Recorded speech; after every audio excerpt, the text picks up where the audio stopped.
Porteira aberta, seja bem-vindo, bem-vinda ao podcast do Patrone, espaço para falar do agro com quem entende.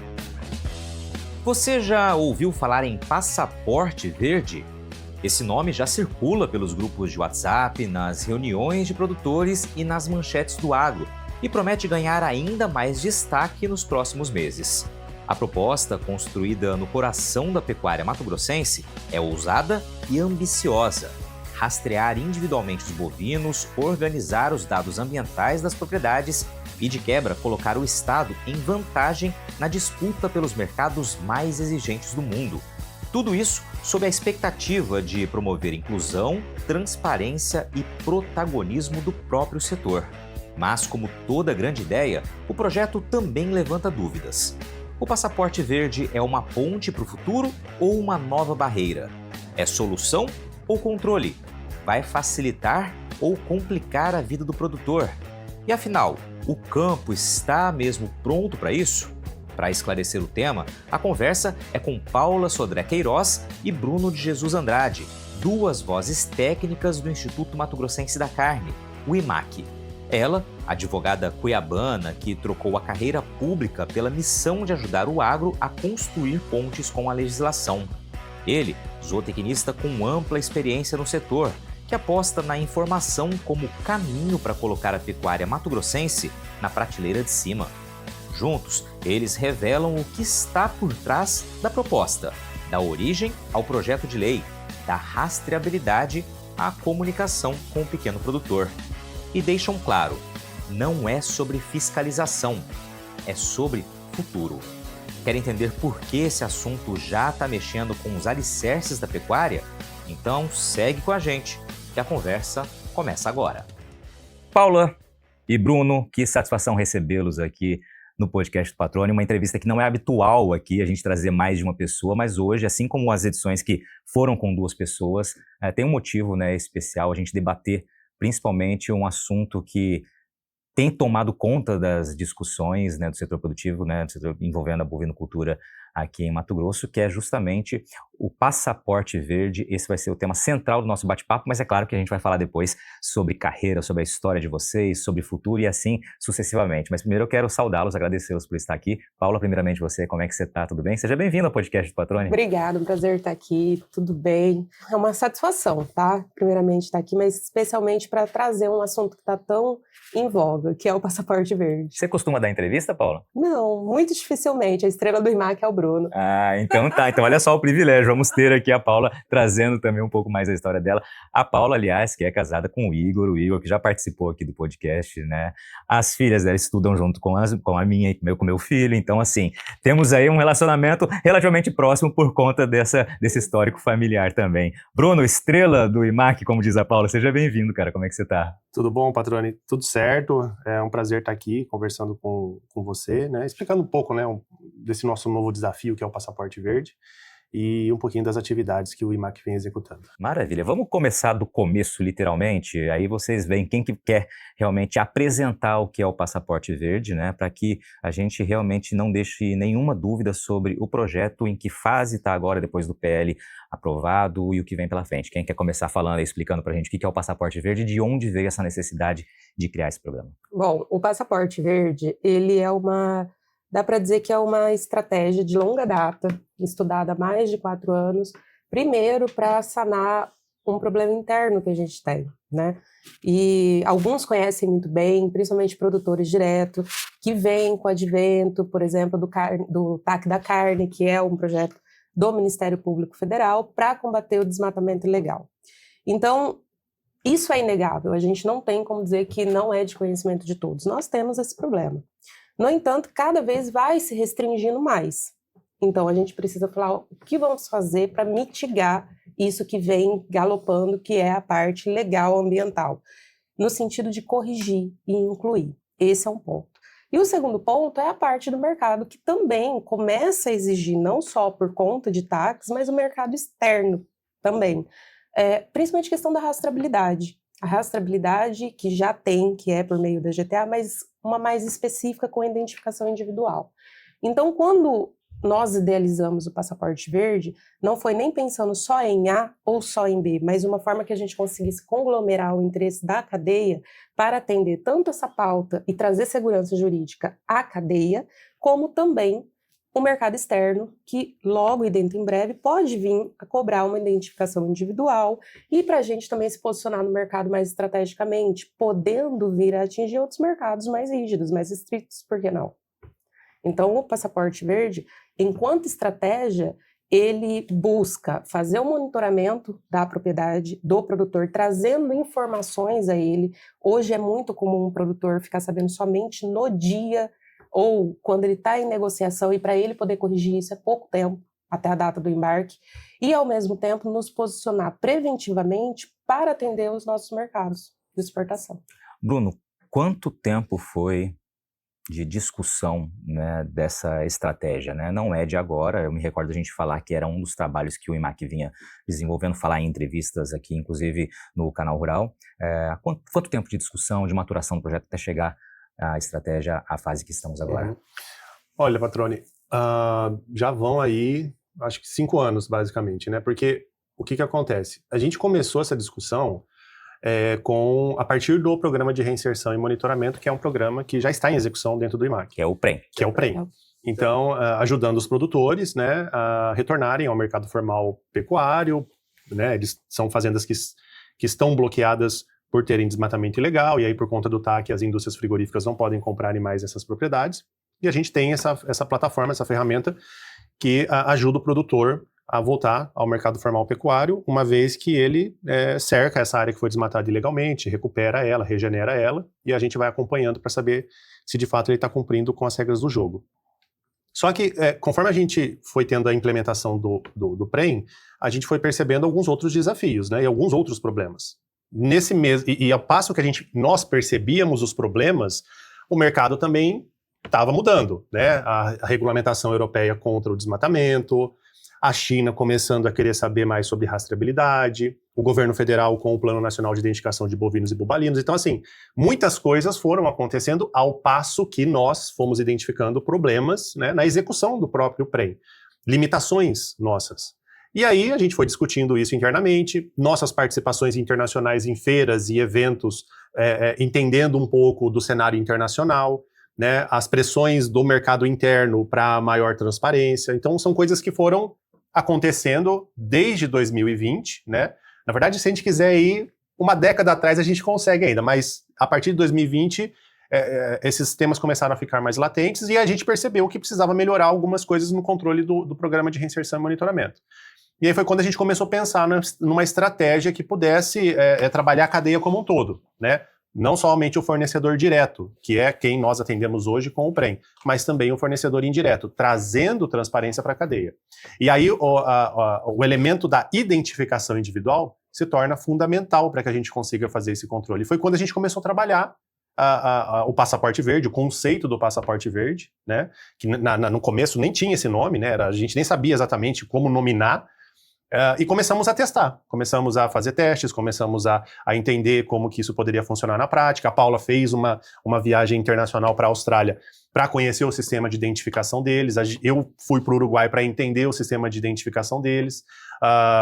Uma parceria muito grande com o Ministério Público Federal para ver como que os critérios socioambientais poderiam ser avaliados. Então, desde 2020, nessa discussão, né, nesse vai e vem, levantando dados sobre o Estado para saber qual que era de fato o problema, para que a gente chegasse nesse exato momento, hoje, né, dia 12 de dezembro, com o projeto de lei esperando para ser sancionado. Perfeito, vamos lá. 5 anos de desenvolvimento, de observação, e aí vem para o rascunho do projeto, para a definição do que faz o projeto. Agora me explica exatamente como a gente vai colocar em prática o Passaporte Verde. Bom, isso é até uma pergunta que dá para ser respondida pelos dois. A gente tem um desafio, isso é fato. Quem conhece mais de perto esse mundo hoje é o produtor direto, porque ele comercializa com a indústria em razão dos compromissos já firmados, que primeiramente era muito voltado à questão do TAC da carne, mas hoje pelos próprios compliances dela, porque é exigido de seus acionistas e tudo mais, a gente sabe que o produtor direto já consegue, já tem essa familiaridade, tá? Então ele já busca, ele já se cuida, ele já sabe como o mercado vem se movimentando e tudo mais. O nosso maior desafio é, embora todo mundo fale, é a identificação individual, eu acredito que o primeiro que a gente vai ter que enfrentar é a comunicação. Uma das coisas que a gente vem notando é que as pessoas estão, ao mesmo tempo, interessadas e confundindo a pauta, quando, na realidade, o passaporte verde ele não veio aqui para bloquear, muito pelo contrário, ele tem no seu coração, o cerne desse projeto é o programa de reinserção. Então, antes dele conseguir, por exemplo, validar o seu CAR, aprovar o seu CAR, ele consegue voltar ao mercado porque ele já começou a regenerar. E hoje a tecnologia ajuda ele a provar que ele voltou a regenerar. Mas, para você ver, há pouco tempo você está conversando aqui comigo e eu estou falando muito de parte ou técnica ou jurídica. Isso é da vivência desse produtor. Ele está lá no campo, ele conhece, ele é familiarizado com esse tipo de comunicação, ele não conhece a pauta. Então, o maior desafio que a gente tem, principalmente agora em 2026, quando o PL for aprovado, é a gente conseguir mostrar para o produtor que isso não veio para prejudicá-lo, mas a gente está aqui para estender a mão para botar ele nesse mercado legal. E, ao mesmo tempo, dar a direção e o caminho certo de ele se regularizar na integralidade. Porque hoje a gente está falando do comércio, que é o mais familiarizado dele e ele já sabe das questões do CAR. Alguns, não todos. Mas a gente sabe também que isso vai atingir crédito, está sendo amplamente divulgado por conta de Bacen, as indústrias com Febraban, e isso é um efeito cascata. Então, como levar essa pauta hoje, para mim, é o nosso maior desafio. O segundo ponto é o produtor entender que não tem mais escapatória. A gente está no mundo globalizado e nós vendemos. O outro lado, a commodity, que é o nosso caso, nós estamos aqui para fazer a promoção dessa carne e realmente colocar ela numa prateleira superior, porque a carne de Mato Grosso ela não é só sustentável, como ela tem uma qualidade ímpar. Mas, principalmente, mostrar para esse produtor que se a gente quer atingir isso, a gente tem que cumprir um dever de casa. Então, a comunicação é o principal desafio, principalmente no ano de 2026, e o segundo é demonstrar para ele que sim, ele precisa cumprir. E essa tarefinha de casa, muitos levam só para identificação. Não, ele tem uma série de crivos que ele vai ter, como alguns colocar ali na continha no final, que estar atento para que ele não venha a ser bloqueado. A rastreabilidade, como o pessoal fala, com identificação individual, não é mais só para aquele produtor que vai vender para a indústria frigorífica. Ele vai chegar no nível mais remoto, mas para isso a gente tem um prazo para fazer. Mato Grosso é enorme. O nosso rebanho é um rebanho de um país. Não tem como a gente falar em 12 meses vai fazer isso. E a gente precisa chegar lá naquela ponta, num lugar mais ermo, e mostrar para esse produtor que a gente está aqui por ele. Bruno, vamos lá. Bom, na prática, como é que vai funcionar? Né? A gente, como eu comentei, a gente fez uma série de estudos, levantamentos, né, para entender um pouco qual que é o tamanho do problema que a gente tem que enfrentar, né? Então, o que a gente já descobriu? A gente sabe que o estado de Mato Grosso hoje, né, tem aproximadamente 21 mil propriedades com desmatamento ilegal, né? Propriedades que possuem PRODs, né, polígonos de PRODs sobrepostos com a área da propriedade, ou então embargos, né, embargo ambiental SEMA ou IBAMA. SEMA, IBAMA e ICMBio. Então são 21 mil propriedades, tá? Dessas 21 mil propriedades, pouco mais de 14 mil delas são propriedades até 4 módulos fiscais, são propriedades pequenas. E a gente tem essas informações por município, por CAR, na verdade, né? Então a gente agrupou isso em municípios, né? E considerando as macro-regiões do estado, hoje eu sei mais ou menos quantas fazendas por macro-região, por município, um volume estimado de animais nessas propriedades, né? Nesses municípios. Então, com base nisso, a gente montou uma estratégia, né, de avançar sobre os municípios talvez prioritários, né, em relação ao combate ao desmatamento ilegal, ou então os municípios que... São várias estratégias montadas, na verdade, né, e agora a gente precisa definir isso com o conselho, com o comitê gestor, com o próprio conselho do IMAC, com os nossos parceiros, como de fato a gente vai começar. Mas o fato é que a gente já tem vários cenários possíveis, considerando regiões mais difíceis, regiões mais fáceis, municípios mais difíceis ou fáceis de se conseguir avançar, municípios com mais ou menos produtores de pequeno porte, municípios com mais ou menos fazendas que já possuem identificação individual, porque é importante lembrar que o estado de Mato Grosso é o estado que tem mais fazendas habilitadas para a União Europeia hoje. Então a gente pode começar por uma estrada feliz, né, onde eu já inicie aderindo produtores que já possuem dedicação individual. Então, existem vários cenários, né, que a gente precisa agora apresentar para o setor, né, e ver como que a gente, de fato, avança. O fato é que, de 2026 a 2029, né, a gente tem 4 anos para conseguir avançar sobre essas fazendas que possuem desmatamento ilegal. Então, as estratégias, elas estão montadas, né, e em breve, né, provavelmente em janeiro, a gente já vai ter essa discussão com o setor, com o comitê gestor da política pública, com o nosso próprio conselho, né, e com as indústrias em geral, para saber como que a gente vai atuar. Mas o desafio ele é muito grande. Tá, vamos lá para a gente pontuar aqui para também esclarecer para quem estiver ouvindo e eventualmente com alguma dúvida. Então, obviamente, vai ser um processo escalonado. Não é de uma hora para outra, né? Evidentemente, não tem nem como fazer isso de uma hora para outra com um rebanho acima de 32 milhões de animais. Você falou das propriedades aí que tem desmatamento ilegal. Pode começar por elas, como pode começar pelas que já estão atendendo, né, a União Europeia, que seria uma estrada feliz que você utilizou. Mas não são só, evidentemente fica claro isso na tua resposta, as que estão com problema, né, ambiental, que vão ter que aderir. Ou seja, é para todo mundo, para todas as propriedades que trabalham com bovinocultura aqui em Mato Grosso. O produtor rural que nos acompanha sabe muito bem que nenhuma safra é igual à outra. O tempo, o mercado, o time, muita coisa muda. E é aí que entra algo muito importante: poder contar com uma empresa de confiança que preza pela qualidade. Há 25 safras, a Agrosol segue inovando. A equipe em campo faz um acompanhamento criterioso das cultivares escolhidas para o portfólio de sementes da empresa e ainda atua com um cuidado especial durante a entre-safra, como a realização de testes de qualidade e armazenagem em ambiente adequado. Assim, quando chegar o momento certo, a melhor semente estará pronta para ser cultivada. Agrosol Sementes, há 25 safras, gerando prosperidade ao campo. Você está ouvindo o podcast do Patrone. Agroinformação com quem entende. Vamos para as perguntas que vocês estão debatendo muito agora com o setor, porque evidentemente é uma ideia necessária, é um projeto que realmente vai atender as demandas presentes e futuras. Vocês mencionaram aqui que a própria China, né, que é o nosso destino hoje número 1 das exportações de carne bovina, também deve aderir, não se sabe quando, mas a essa exigência, ou seja, ter a sua compra toda rastreada. Então, é algo que, como vocês disseram, a gente já está nos antecipando ao que virá pela frente. Quais são as críticas que vocês têm ouvido, né? Qual a insatisfação do setor ou o temor do setor que tem sido mais comum para vocês? Eu posso citar uma que é muito comum com relação ao pequeno produtor, a questão de não ter estrutura, a questão de ser um gasto a mais, mas eu sou de uma pessoa assim, de pensamento. Se não tentar, a gente não vai saber na prática.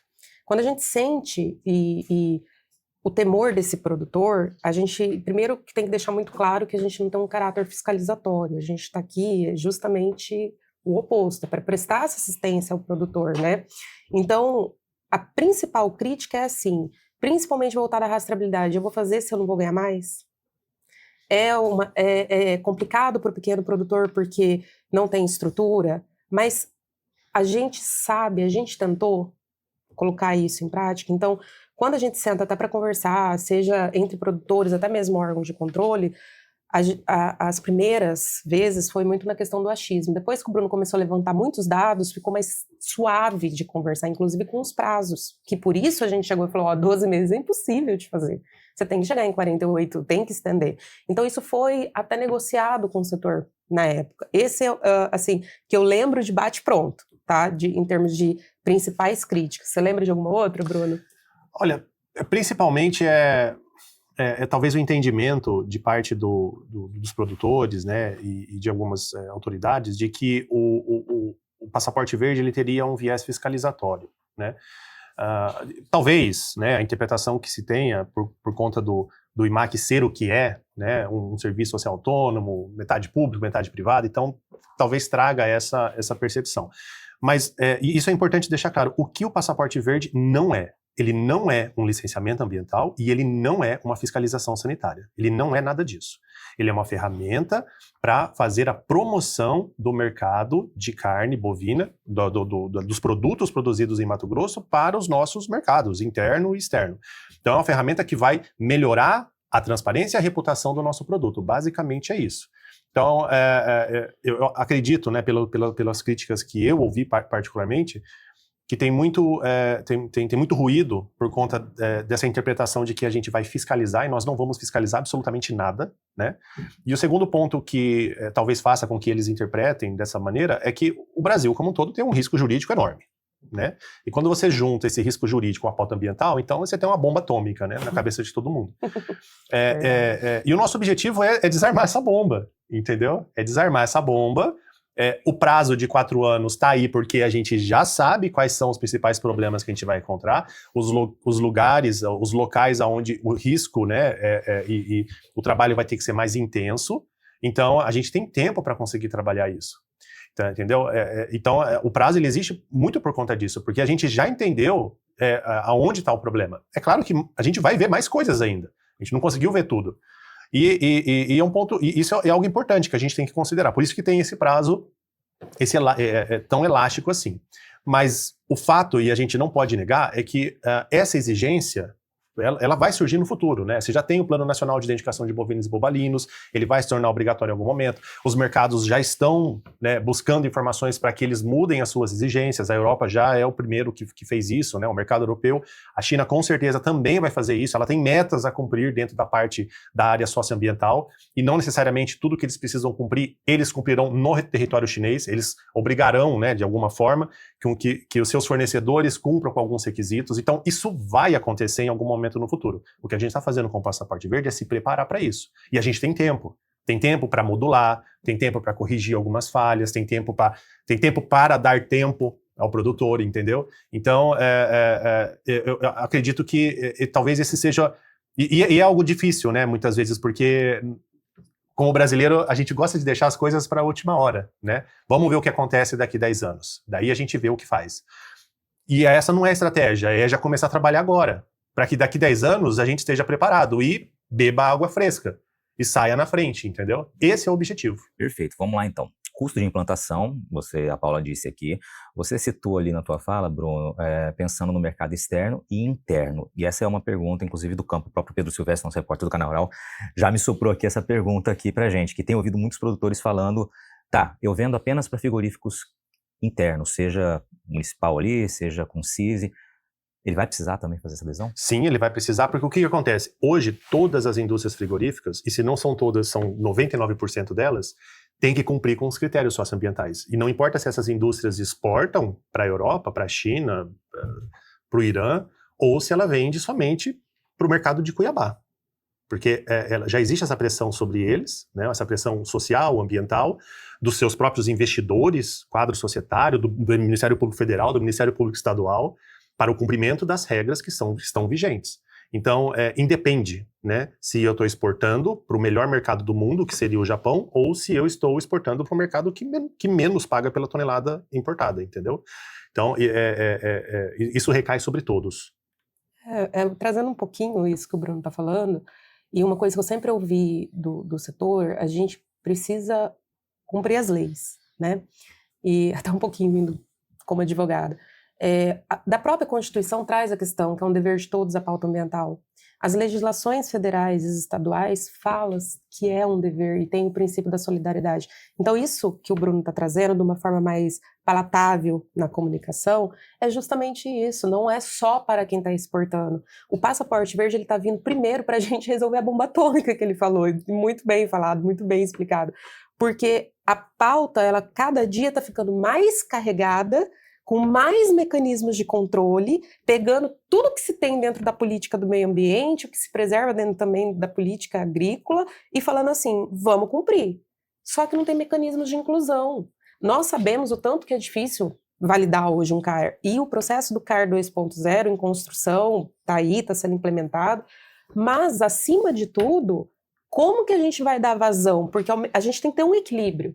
E a gente está buscando esse equilíbrio, dando esse prazo elástico. Então, o passaporte verde, ele não é fiscalizatório, como o Bruno colocou, muito bem colocado.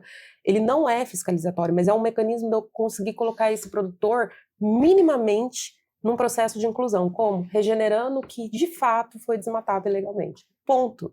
E, com isso, fazendo alguns critérios, análise de alguns critérios, informando antecipadamente ao produtor a situação que ele está, para ele se organizar, para ele ser preventivo. Tem produtor que, brincando ou não, pelo menos todo mês ele vende alguma coisa. Tem produtor que vende a cada 6 meses. No ato que ele vai vender, ele não sabe a situação dele.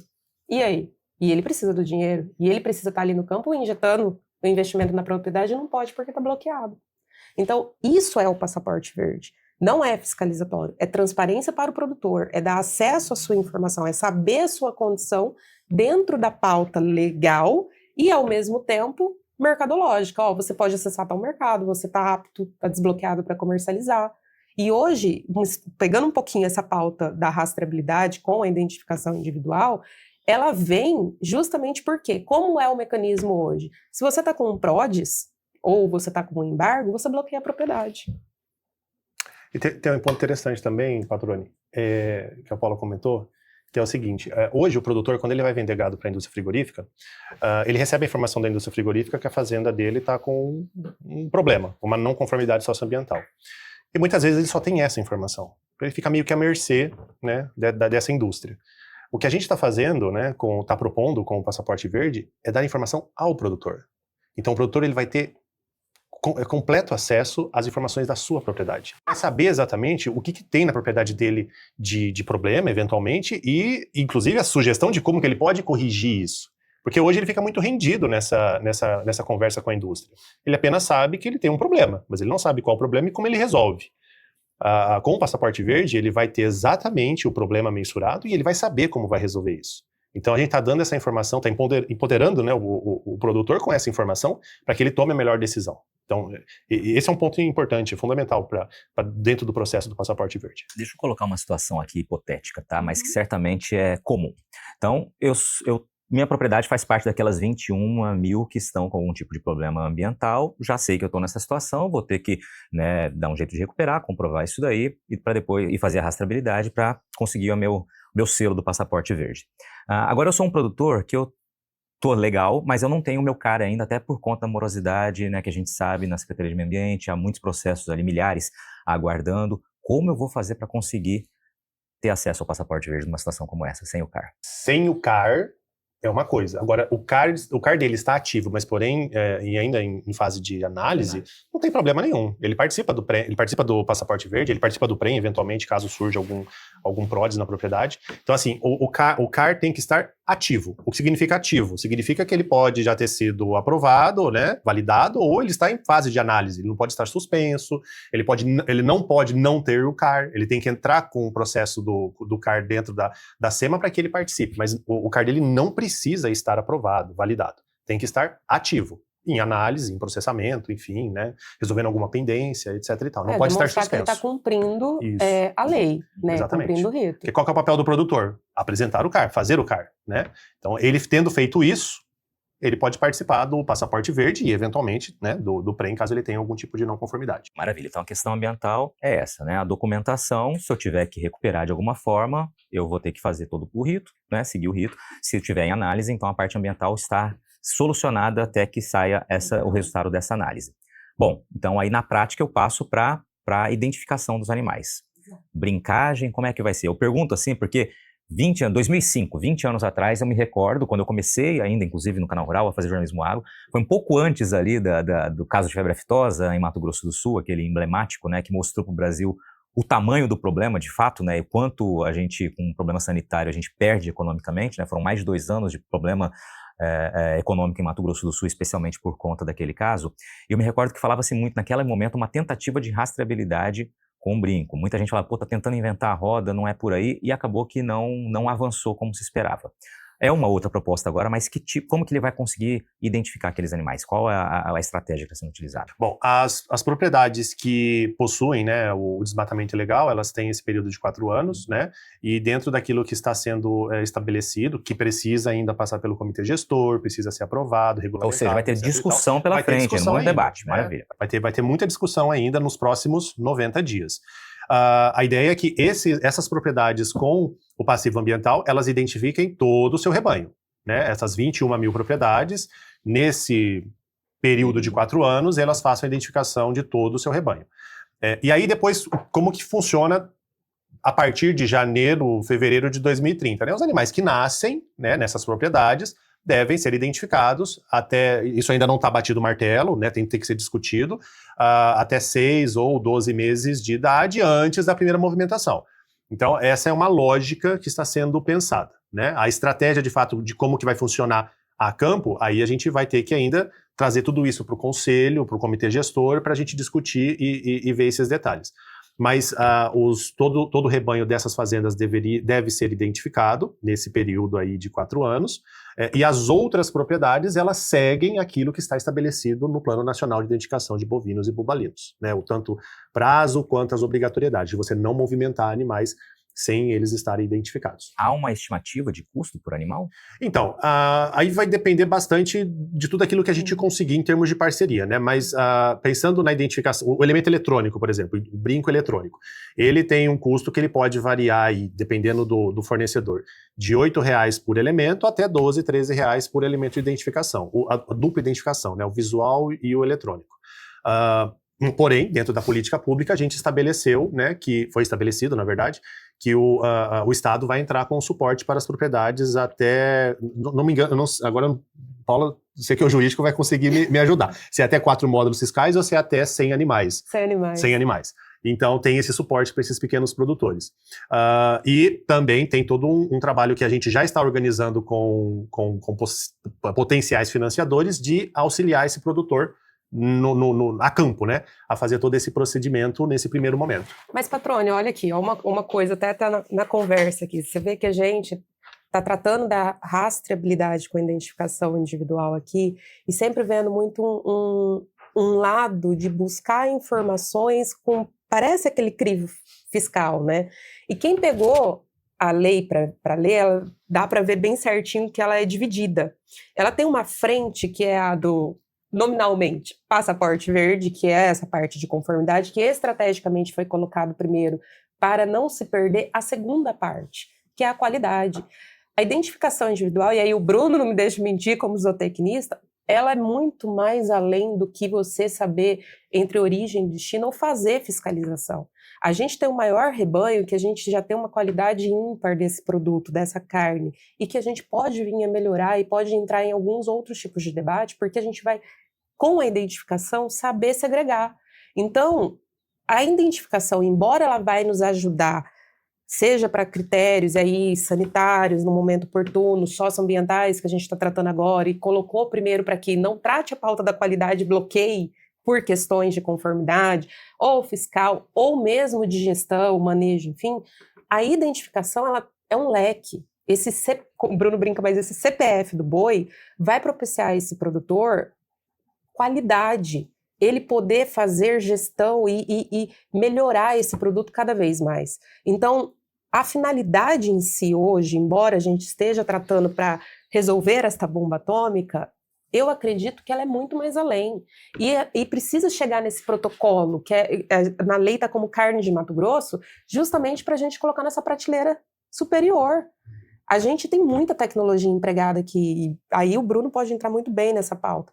Mas, acima de tudo, a gente tem que olhar o além.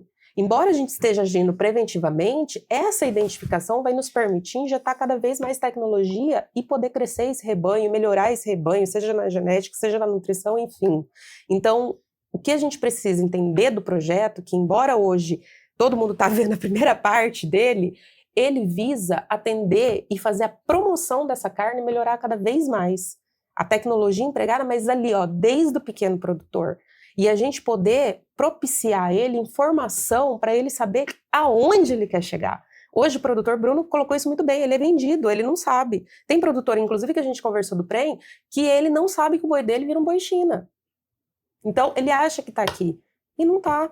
Então, ele vai poder saber o que ele tem ali, e ele vai começar a poder falar, não, peraí, meu boi está um pouco melhor, já cresci, genética melhorou, qualidade melhorou.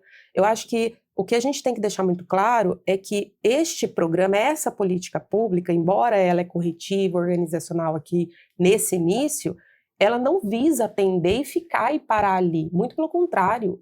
Bruno, entra no Carne de Mato Grosso, já aproveita e explica Sim. tudo.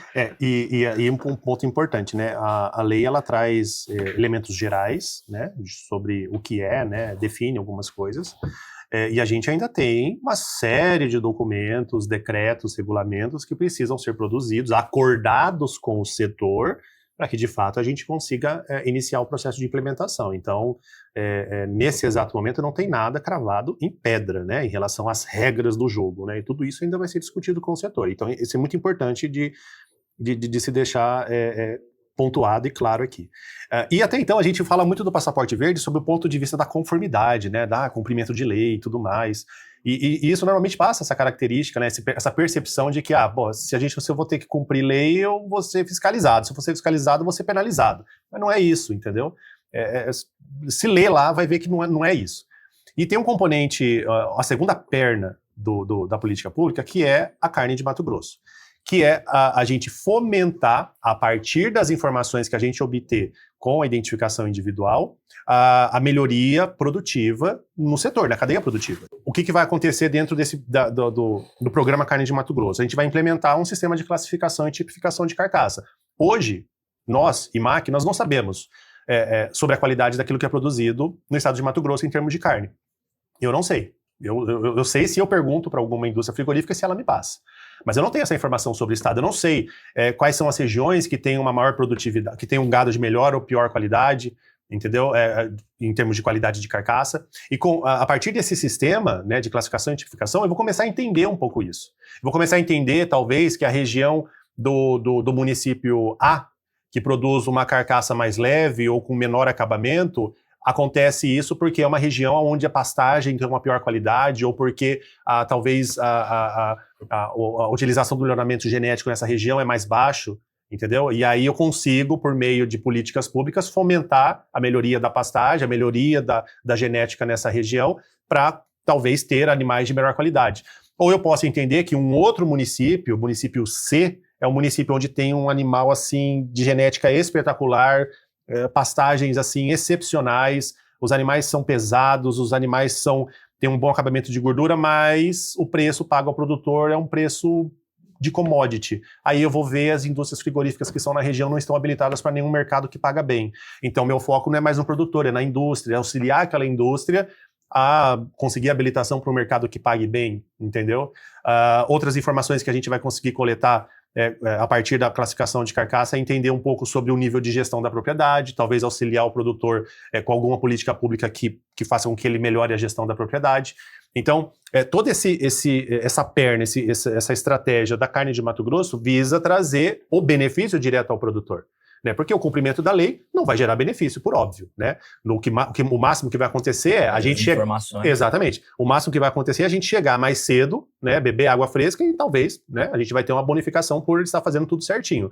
Mas em determinado momento todo mundo vai estar fazendo tudo certinho. Então, a nossa diferenciação vai vir no produto em si, na carne marmorizada, no produto de qualidade, nos mercados que pagam mais, entendeu? Porque a gente vai ter mais informações e vai conseguir auxiliar o produtor. Excelente. Antes de eu passar para a Paula para perguntar sobre a lei, sobre o projeto de lei, Bruno, o que cabe aos frigoríficos? Cabe aos frigoríficos realizar o monitoramento, né, a verificação se os animais, se as fazendas de onde eles estão comprando os animais estão ok ou não com os critérios socioambientais, avaliar também se os animais que eles estão comprando, o histórico desses animais, se ele passou por alguma propriedade rural que continha ou não um desmatamento ilegal, por exemplo, e dar baixa nesses animais no momento que eles forem abatidos dentro do sistema nosso de rastreabilidade socioambiental. Por óbvio, fazer a comunicação com a anuência do produtor, obviamente, da classificação de carcaça dos animais que foram abatidos, para que o IMAC consiga fazer esse acompanhamento e formular essas demais políticas públicas. Que eu acho importante frisar nesse ponto, que não teve essa pergunta, mas é bom a gente colocar, não se trata do novo Sisbov. Eu sempre ouvi do produtor que é um trauma, né?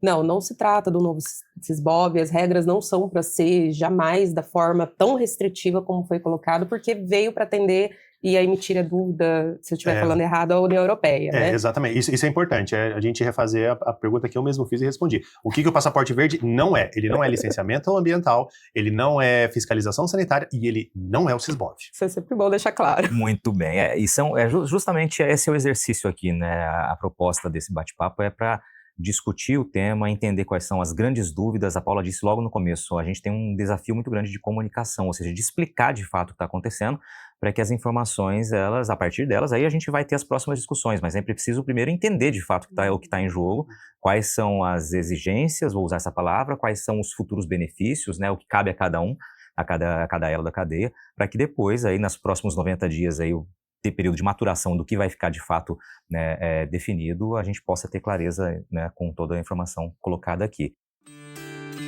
Você está ouvindo o podcast do Patrone, agroinformação com quem entende. Paula, me fala sobre o PL 1145, né, de 2025, esse projeto de lei. Bom, o projeto de lei que fala da cadeia da pecuária para finalidade de sustentabilidade, ele já deixou bastante claro, tá, que não se trata nem vamos falar da identificação individual para finalidade sanitária, tem artigo específico, como também não trata e não vai comprometer as atividades que são privativas da administração pública. Ao contrário, eu acredito que esse PL, ele veio para trazer segurança e transparência para todas as partes envolvidas nesse projeto. Então, quando a gente fala do PL, tem gente que olha assim e fala, mas cadê a multa? Ele não vai funcionar, não tem multa. Gente, não é para ser penalizatório. Muito pelo contrário, ele é para ser inclusivo, educativo, para dar oportunidade do produtor, seja aquele que está mais próximo ou mais distante da indústria, da parte do abate, compreender quais são as exigências de hoje. Então, ele foi um PL construído aí pelo um aprendizado de 5 anos, muito dentro do PREM, vendo as dificuldades do produtor, vendo como o Bruno bem explicou o comportamento do mercado externo, vendo as discussões mundiais que estão acontecendo e vendo a bomba atômica que a gente tem internamente. E que a gente não consegue se não der o primeiro passo. A gente precisa dar o primeiro passo e falar assim, não, a gente tem condições de falar o que a gente tem condições de fazer. Nós podemos ditar essa pauta e não esperar. Eu escuto muito um ditado até do Caio que ele fala bem assim, quem não faz recebe feito. A gente vai esperar receber feito, sendo que a gente tem condições de dizer o que a gente dá conta de fazer e o que a gente já vem fazendo bem? Não. Então o PL veio para trazer essa segurança e ao mesmo tempo, não é nem garantir a palavra, mas propiciar uma forma de implementar, organizando a cadeia, a tecnologia, desde a ponta. Então, ele em nenhum momento, e eu acho que isso tem que ficar um sentimento para todos, ele é alguns chamam de segunda chance, do produtor que está com desmatamento hoje, principalmente embargado, e não tem condições, até nem foi dito aqui, mas aquele produtor que entra dentro do passaporte verde, ele tem o apoio do IMAC para fazer a revisão do CAR, tirar as dúvidas, esclarecer as dúvidas e ir para uma fila preferencial, que hoje a gente, num termo de cooperação com a SEMA, isso já está inclusive previsto dentro da lei, vai ter um prazo diferenciado para análise do CAR. Quantos a gente não escuta, quantos produtores falando, eu tive que judicializar para ter meu CAR analisado. Gente, a ideia não é essa. Então, o que nós estamos fazendo aqui? A gente está fazendo essa assistência ao produtor, esse apoio ao produtor, para ele resolver, apoiando a SEMA, o Estado também, para ele resolver essa parte da pauta ambiental junto ao órgão competente. Nós estamos, junto com o TJ também, conversando para ajudar o produtor, junto com o Ministério Público Estadual, o Ministério Público Federal, a conciliar aquilo que ele é devido em razão do desmatamento e, principalmente, posicionar esse produtor preventivamente para o mercado. Imagina E, hipoteticamente, como você falou, imagina se Mato Grosso tivesse como único mercado um sócio destinatário a Europa. Imagina se fosse uma situação dessa. E vem um UDR que, por mais que a gente saiba a dificuldade de implementação e tudo, eles estão lutando por essa pauta. A gente ia ter essa capacidade? Quantas propriedades hoje estão dentro do Sisbov, Bruno? No estado de Mato Grosso, um pouco mais de 400 propriedades. 400 propriedades. A gente tem quantas propriedades pecuárias? No estado de Mato Grosso, 110 mil propriedades. 110 mil. É o último censo que ele fez. 110 mil. A gente tem condições, por exemplo, de se organizar para atender isso? Não tem. Então, pela dimensão que a gente é, pelo rebanho porte, a qualidade que a gente tem, a gente não pode ficar rendido e nem esperando. O projeto de lei ele passou pelas comissões. Qual a atuação dele agora? A situação ele foi aprovado? Ele já foi aprovado na Assembleia. Nas duas votações, né? Ele está para sanção do governador. Perfeito, perfeito. Já passou por muita análise. E aí, a partir da sanção, a expectativa é que saia agora a sanção? Como vocês estão aí nos bastidores? Então, a gente está aguardando, o processo está em trâmite, está em andamento, está na Casa Civil, pode ser a qualquer momento. Maravilha. Só para frisar aqui, o episódio está sendo exibido agora na quinta-feira, mas a gravação foi, como o Bruno disse logo no começo, dia 12 de setembro, sexta-feira, né? Ou seja, temos aí um delay de alguns dias, né? Pode ser que na quinta-feira já tenha sido aprovado, sancionado esse projeto, tá? Então, se tiver acontecido até lá, vocês saibam que é por conta desse tempo aqui. E uma coisa importante que a Paula comentou, fazendo referência ao Caio, né? Se a gente não faz, a gente recebe pronto. Eu nunca imaginei quando que eu poderia utilizar desse argumento, né? Mas dos 18 anos que eu tenho trabalhando no setor, é a primeira vez que eu, Bruno, vejo o setor produtivo tentando resolver um problema dele, entendeu? E não recebendo a informação ou a solução pronta de terceiros para que seja aplicado. Então, isso é muito marcante, porque é o próprio setor resolvendo o seu próprio problema, né? E não sendo pressionado. E como eu disse lá no começo, a gente circula pelo mundo, a gente está vendo as coisas, a gente falou, cara, a gente pode se antecipar a tudo isso, né? Então a gente não precisa esperar vir a cobrança ou vir a exigência, a gente pode resolver tudo isso e resolvendo de forma antecipada, beber água fresca, beber água limpa, né? Então, eu acho que esse é um ponto interessante, é o setor resolvendo o seu próprio problema. Maravilha. Vou deixar para vocês aqui, para a gente seguir adiante, um espaço caso vocês queiram complementar ainda alguma informação sobre o Passaporte Verde. A gente falou aí quase 50 minutos, mas se quiser, que antes de eu passar para a próxima pergunta aqui de outro tema.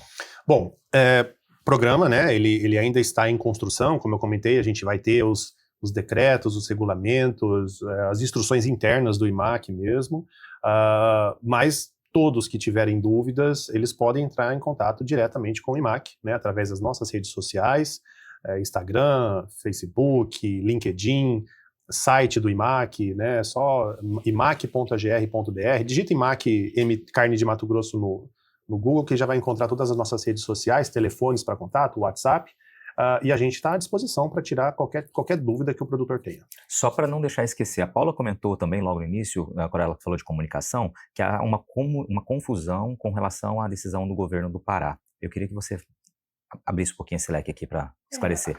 Então, a questão do Pará, por que eu falo que não pode haver uma confusão, tá? O Pará ele implementou por meio de um decreto a rastreabilidade individual para finalidade sanitária. A finalidade sanitária, ela é diferente da finalidade socioambiental. A identificação individual, ela é um número que carrega qualquer informação que você quiser. Então, quando veio o Passaporte Verde aqui, como o Pará fez antes e agora eles prorrogaram o tempo, teve-se a sensação que é a mesma coisa que o Pará está fazendo, mas não é. Tanto que lá é dentro do órgão de defesa sanitária. Aqui quem está fazendo é o IMAC, vamos trabalhar todos em conjunto, está previsto, inclusive, no projeto de lei, apoiando também no que for possível a defesa sanitária, como também o órgão ambiental, sim, mas a nossa finalidade aqui não é sanitária, essa atividade é privativa do Estado, quem vai regular é o INDEA no momento oportuno que ele achar que tem que regular. Nós estamos fazendo única e exclusivamente para finalidade socioambiental e levar essa informação ao produtor para que ele preventivamente saiba qual decisão tomar. Então, ela é distinta. Queria pegar só aqui o gancho que o Bruno citou, o Caio. O Caio participou aqui com a gente do episódio 74. A gente já passou de 240 aqui. O título na época foi Premiar ao invés de boicotar. Caio Penido falava naquela época, né, sobre a importância da gente receber ou buscar no mercado internacional, né, um prêmio ao invés do boicote à carne brasileira. Fica aqui o convite. Daqui a pouquinho eu vou trazer também o número do episódio do Igor aqui, que participou conosco. Vamos lá, para a gente não fugir à tradição do podcast, eu vou perguntar rapidamente um pouquinho da origem de vocês, um pouquinho da história, mas antes, Bruno, me fala um pouquinho, nós estamos fechando quase o mês de dezembro, desse ano de exportações da nossa carne mato-grossense, né? A gente teve aí um saldo bastante positivo, né? O saldo foi muito positivo, o ano foi muito bom. Brasil, estado de Mato Grosso, por consequência, né? Um estado que tem aí o maior rebanho e muitas vezes está em primeiro e segundo lugar nas exportações. Então foi um ano muito bom, a gente vendeu muito para a China, mas também não somente China, né? A gente vendeu muito para o Oriente Médio, para a Ásia como um todo. Ainda que a gente tivesse no meio do caminho, né, o tarifaço do Trump, não mexeu muito conosco, né? Na verdade, não mexeu absolutamente nada, porque a gente bateu recorde. Fechamos outubro de 2025 com o volume total exportado em 2024, né? Mato Grosso, no caso. Então, assim, em 10 meses a gente fez os 12 meses de 24. Então, os números eles foram muito bons. O mercado interno também ele está bem interessante, né? A gente vai provavelmente bater um recorde aí no número de animais abatidos para o próximo ano, para os próximos 2 anos, né? É muito provável que a gente entre aí no ciclo de alta, né? Talvez com uma menor oferta de animais, mas a nossa expectativa ainda é muito boa em relação ao consumo interno, consumo doméstico e também com as exportações. Vamos lá. Paula Queiroz, me fala um pouquinho da tua origem. Você já citou aqui, né, que é advogada, tem o cargo que você exerce, diretora executiva no IMAC. Me fala um pouquinho de onde você vem, como você chega para Mato Grosso, caso você não seja daqui. Eu sou cuiabana, né? Eu nasci aqui e criei aqui, fiz família aqui, minha raiz é aqui. E como mato-grossense, gente, por mais que eu viaje e o IMAC me propiciou conhecer o mundo por conta do mercado, nossa carne está em tanto lugar que a gente até desconfia às vezes, né? Mas eu sou apaixonada por Mato Grosso. E então, como advogada e depois que eu entrei no setor produtivo, a mesma paixão que, embora eu não tenha terra, não tenha essa minha própria, mas os meus sogros têm, você começa a ver um outro lado mais apaixonante, porque quando você lida com esse mundo da produção e você lida com o produtor, você vê o quanto que ele é apaixonado pelo que ele faz. Então, Mato Grosso, fazendo um resumo muito a Paula, né, não a diretora executiva, eu não troco. Eu tenho orgulho de ser mato-grossense. Eu sou apaixonada por Mato Grosso, sou advogada, pensei no início em fazer carreira dentro de serviço público, já atuei no Ministério Público, saí, porque eu acho que eu tinha muito mais a contribuir. E, querendo ou não, casada com o Igor, eu caí neste mundo do agro. Essa era a pergunta, né? Como surgiu a proximidade com o agro? Foi o marido. E aí eu trabalhei... Coisa de amor, né, Bruno? Foi o marido. Eu saí do Ministério Público e aí surgiu uma oportunidade, eu trabalhei no INDEA, também um órgão que não tem como falar, ele te propicia um nível de conhecimento ímpar, é uma autarquia, tem autonomia, mas assim... os indianos, como eles falam, né, eles são apaixonados também pelo que fazem. Então, num belo de um resumo, eu aprendi a ver o lado do Mato Grosso, aos olhos do Igor, mas aos olhos também da defesa, aos olhos do produtor, e, gente, é apaixonante. Não tem como negar essa raiz e esse viés, que é esse amor com tudo isso de bioma que a gente tem, com tudo isso que a gente pode mostrar para o mundo. A gente não... Se a gente parar para falar tudo que a gente tem, as belezas, a produção, a maior frase, Patrone, que eu escutei esses dias e eu achei sensacional: Mato Grosso entra no game, não entra para brincar. Isso é verdade. Tudo a gente produz. O nosso povo tem uma capacidade ímpar. Então, a Paula, não a diretora executiva, é apaixonada por Mato Grosso. Que lindo, muito bem. E você, meu caro Bruno? Eu nasci em São Paulo, capital, né? Mas com menos de 1 ano de idade, eu mudei para o interior de São Paulo, né, para Bauru. Lá eu morei 17, 18 anos da minha vida. Fui para Maringá, no Paraná, onde eu me formei em zootecnia. Fiquei lá em Maringá 4 anos e meio, aproximadamente. Voltei para São Paulo, capital. Fiquei lá até 2010, né, me formei em 2007. Fiquei lá até 2010. Aí depois fui para Goiânia, onde fiquei até 2017, aí voltei para São Paulo de novo, um pouco em Bauru também, e aí depois vim para cá, para Cuiabá. né? Antes eu trabalhava na Associação Nacional dos Confinadores, a ASOCON, uma entidade que representava na época os confinamentos, né, aqui no Brasil, e desde os anos 2000, né, o confinamento foi uma atividade, um sistema de produção que cresceu bastante, né? Então a gente bebia muitas informações técnicas dos Estados Unidos, trouxe muita tecnologia de lá para cá e consolidou o confinamento como uma ferramenta estratégica importante, principalmente no período da seca. Então foi uma época de aprendizado muito grande. E aí, né, já em 2019, né, eu recebi um convite, né, na época era o Guilherme Nolasco, ainda o presidente do IMAC. Nós estávamos em Brasília para uma reunião na CNA, ele fez um convite e aí depois, né, conversei com o Caio, já conheci o Caio, né, por conta da Solcom, por conta do GTPS, antigo GTPS, que eu participava também, e aí caí aqui em Cuiabá, logo no início da pandemia, em 2020. E um ponto interessante, embora eu não tenha uma cabeça de gado, né, meu avô foi um pequeno produtor, mas durante um período muito curto, mas fazendo um retrospecto aqui, é tudo que meu avô construiu, meu pai construiu, e tudo aquilo que eu tenho construído veio do agro. Meu avô, ele sempre trabalhou com o setor, ele foi peão de fazenda, e depois ele teve o sítio dele, enfim, ele viveu disso. O meu pai, durante muitos anos, trabalhou numa usina de etanol, né, de cana-de-açúcar, então é agro também, e eu, desde quando eu me formei, sempre trabalhei com o setor, né? Então, tudo que eu tenho, tudo que eu construí foi com agro, né? Um pouco engraçado isso, ele construiu com agro. Meus pais são advogados, né? Meu pai é falecido. Então, desde pequena, dentro do escritório de advocacia, meu pai trabalhava com agro. E uma coisa que eu achava assim, eu ficava bastante chocada, que quando os clientes, os produtores entravam, e iam contando e falando, mas eu não sabia disso. Eu falei, gente, mas como que eu não sabia? Olha para você ver. E onde que eu tô hoje? Eu tô justamente aqui buscando, por meio desse projeto de lei, levar a informação para o produtor. Olha como que o mundo é, né? Faz um ciclo, né? Exato. E é muito legal quando a gente identifica. A minha história também, já contei, inclusive, num episódio aqui, ligada ao agro e totalmente ligada. Vamos lá, para a gente seguir aqui. Tem pontos tradicionais que a gente tem na reta final do podcast, e embora estejamos uma dupla aqui, vocês vão se virar para cumprir a nossa meta aqui. Vamos lá. Primeiramente, Paula, e depois Bruno, tá? E aí que o se virar é agora. Eu preciso que você pouquíssimas palavras, 3 pontos que você acha que são fundamentais desse episódio que a gente conversou, de tudo que a gente conversou, para ficar gravado na memória de quem ouviu. E o Bruno, na sequência, vai ter que trazer mais 3, ou seja, vão ser 6 pontos aí. Verdade. Eu acho que o primeiro ponto é esse, tá? Porque o que a gente está trazendo com o Passaporte Verde não é o que o pessoal está vendendo, muito inclusive dentro de WhatsApp. Segundo, oportunidade de colocar e fazer essa carne que é ímpar. A nossa carne, ela é sustentável, já e a gente pode torná-la cada vez mais, e a qualidade também.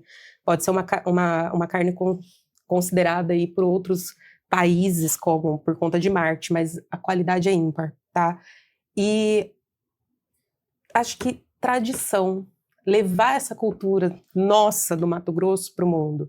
É muito bonito o que o produtor faz. O produtor produz sabendo que é necessário preservar em determinadas áreas por conta de lei e conservar. Então, esses seriam para mim os principais pontos. Verdade, oportunidade e tradição. E agora, Bruno? Sobraram 3 aí para você ter que buscar. Transparência, né? Transparência é o que a gente está buscando em todos os sentidos. Iniciativa, né? Vanguarda, iniciativa, porque a gente está dando um passo à frente, né? E correndo o risco de ser estapeado, xingado e tudo mais, mas o caminho é esse, a gente tem que sair na frente. Então, iniciativa. E qualidade, né? Qualidade. Então, tudo isso é para mostrar que nós temos um produto de qualidade que merece estar em todos os países do mundo, entendeu? Dos que compram commodities, daqueles que comem gramas de carne porque é um produto extremamente caro. Então, a gente está aqui para atender todo mundo. Transparência, iniciativa e qualidade. Excelente. Agora vamos para as últimas 3 perguntas para cada um aqui. Antes, estava procurando, achei aqui o número 129 episódio, Mapear para Defender. Foi episódio com o Igor Queiroz. Já faz tempo, hein, gente? Passou de 110, 120 semanas já, quase 120 semanas. E ali ele falava de um assunto que, inclusive, é super atual, que é o papel do monitoramento de javalis e porcos acelvajados na proteção da suinocultura, um assunto que continua em evidência, né? E é cada vez mais reforçada essa necessidade de ter um monitoramento muito amplo, porque é uma ameaça constante, né, para a nossa sanidade da suinocultura. Paula, vamos lá. Você e Bruno aí, cada um vai responder um após o outro aqui. Pode ser lá no futuro, tá? Um exercício de futurologia, caso vocês queiram. Me fala uma pergunta que você, Paula Queiroz, gostaria de ter que responder um dia, que ainda não lhe fizeram, e na sequência o Bruno fala a mesma coisa. Principalmente no campo profissional, eu gostaria de fazer essa pergunta para mim lá no futuro. Você conseguiu atingir o objetivo? Porque não é o querer, é o objetivo principal. Você conseguiu atingir o objetivo? Essa é a minha. Vai, Bruno.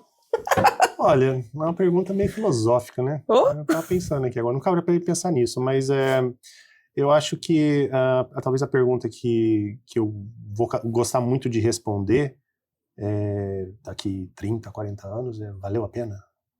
Entendeu? Profundo, hein? Tenho certeza absoluta que vai valer a pena, entendeu? Por enquanto tá valendo. Tá valendo a pena. Então, acho que seria essa pergunta que eu gostaria de responder. Legal, legal. Paulo, uma curiosidade sobre você. Aquela que só o Igor e as filhas têm. Que eu sou tímida. Ninguém acredita, mas sim, eu sou tímida. Ninguém acredita? Ninguém acredita. Só a minha assessoria de imprensa. A Thalita tá aqui com a gente, Thalita Amaral, muito bacana. E você, Bruno? Embora não pareça, eu gosto de filmes de super-herói. Eu achei que se fosse falar que você era tímido também, eu ia falar assim, olha, não parece mesmo, né? Vamos lá. Eu não sou muito de falar espontaneamente, né? Mas eu gosto de filmes de super-herói. Qual é o preferido? Qual? Todos da Marvel. Se bem que acho que eu sou mais DC, viu? Eu sou mais Batman, Super-Homem. Mas qual aquele super-herói que você, talvez, quando criança, queria ser? Todos têm um. Acho que o Batman, cara. O Batman, ele traz um negócio, assim, né? De meio obscuro, assim, ao mesmo tempo resolve o problema. Então, acho que o Batman... Tem uma outra curiosidade também, que isso daí talvez eu não acho que poucas pessoas sabem. Antes de entrar para o setor do pecuária, né, para agronegócio, o meu foco era passar no ITA. Eu estudava, eu fazia cursinhos pré-vestibulares específicos para ser engenheiro aeronáutico, porque meu sonho era ser astronauta. E era um sonho que eu estava correndo atrás fisicamente para ser, entendeu? Ficou pelo caminho. Ficou pelo caminho. Você sabe que a questão de super-herói, eu tava pensando agora que eu fiz a pergunta, você vai falar, eu não sou muito de assistir os filmes da DC, né, não assisto muito, mas eu quando criança, eu contei esses dias, por isso que me veio a cabeça aqui, eu chegava a sonhar mesmo à noite em casa que eu era o Jiraiya. O negócio era ser o Jiraiya. Você lembra do Jiraiya? É o pessoal dos anos 80 só que vai lembrar aqui, né? Era um daqueles seriados japoneses que de vez em quando aparecia até o zíper atrás da roupa do super-herói ali, mas era anos 80, né? Eu vivia sonhando que eu ia salvar a escola sendo Jiraiya. Isso aí que o Bruno ficou pelo caminho, esse negócio de ser astronauta, a gente no IMAC às vezes tem dúvida, porque se você coloca uma planilha de Excel na frente dele, ele vai pro mundo da lua. Ninguém fala com ele. Tá tudo explicado. E aí, só quem conhece, né? Eu não vou explicar, mas só quem conhece vai saber. Na época que o projeto de lei estava sendo discutido, né, na Assembleia, né? Eu pedi para que todos do IMAC fizessem uma grande Genkidama, né? Lembrando o Dragon Ball Z. Então, quem vai entender a referência sabe o que eu estou dizendo. Então, eu não assistia Dragon Ball Z, mas vou perguntar pro meu ex-cunhado aqui, que ele assistia muito. Vamos lá. Para fechar aqui, Paulo, as pessoas querem te achar na rede social, como é que você tá lá? E Bruno também. Comumente as pessoas me acham no WhatsApp, tá? É mais fácil, mas assim, gente, eu tô à disposição, tá? Embora tímida, como disse, eu estou à disposição. Reunião é comigo mesmo, não tenho preguiça para reunião, recebo todo mundo, tiro dúvida, esclareço. Então, nas redes sociais, Paula Sodré Queiroz, do IMAC em específico, o e-mail, paula.queiroz@imac.gr.br, e entre em contato. É tudo o que eu peço. Tirem as dúvidas direto na fonte para que a gente consiga levar essa vanguarda adiante. Bom, me encontra fácil também nas redes sociais, Bruno Cadu, Bruno, né? K-D-U. KDU é por conta do meu primeiro filho, né, que hoje tem 22 anos, o Carlos Eduardo. Então, Bruno Cadu me encontra lá no Instagram, nas redes sociais, Facebook. Eu uso mais Instagram, né? Então, acho que todo mundo usa mais Instagram.